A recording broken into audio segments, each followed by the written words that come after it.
whole top G arrest situation. Listen to this closely. The first thing I want to tell you guys is I promise you that Tate is too rich and too smart to do anything illegal. He's been too rich and too smart to do anything illegal for a very, very long time. As long as I've lived with him, I've never seen him do anything illegal at all in any way, shape, or form. Tate also, because he's foreseen of things, he always knew that this would happen. He's told you guys this would happen. He has many interview clips where he said this would happen.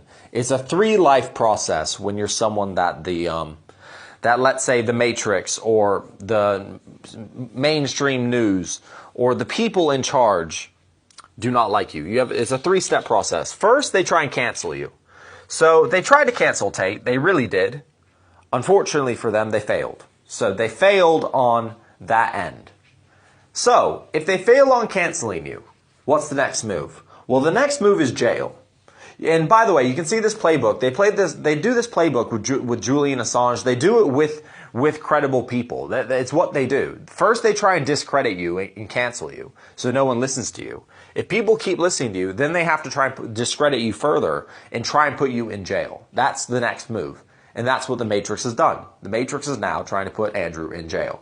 It's completely bogus charges, but unfortunately, Romania is, you guys can look this up, is known for corruption, and unfortunately, corruption also works to where if the mainstream and the Matrix wants you, they can find a corrupt judge to sign a bullshit paper to get your house raided. And that's really what it is. It's one judge signs one paper, and now your house gets raided, and then you get...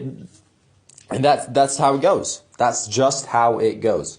So, obviously that's all in the news now, because that's what it takes to discredit, right? Just the house raid alone is massively discrediting. Julian Assange, right? I don't know if you guys know who that is. He's the WikiLeaks guy who reported a bunch of news that the US government didn't want to get reported. Then one day, out of nowhere, some Swedish girl said that he raped her. And there's no evidence at all that that happened ever. And I'm pretty sure the charges were dropped and it never even went to court.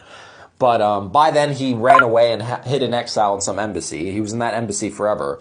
Then they dropped those charges and they added on some new charges about something about leaking sensitive information, like a sort of terrorist thing. So anyway, that's the playbook they played on Assange. Step 2 done.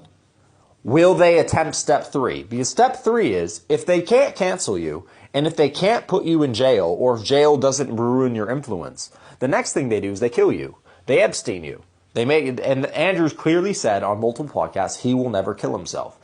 Andrew knew that this would happen eventually. It was always a possibility on the board. It was always, okay, well, we've done well in not getting canceled. We're not going to shut up, because we're going to keep changing lives for the better. And okay, so that means step 2 is jail. And Andrew expressed in many podcasts that he knew that that was the case, and that's why he was worried. And obviously he was worried for a good reason, as we can see now. Because frankly, I'm extremely, extremely surprised this happened. I've been living with the guy forever, and I can tell you guys, it's not true in any way, shape, or form. It's complete, just literal nonsense. I actually can't believe it. It makes me really not trust the justice system.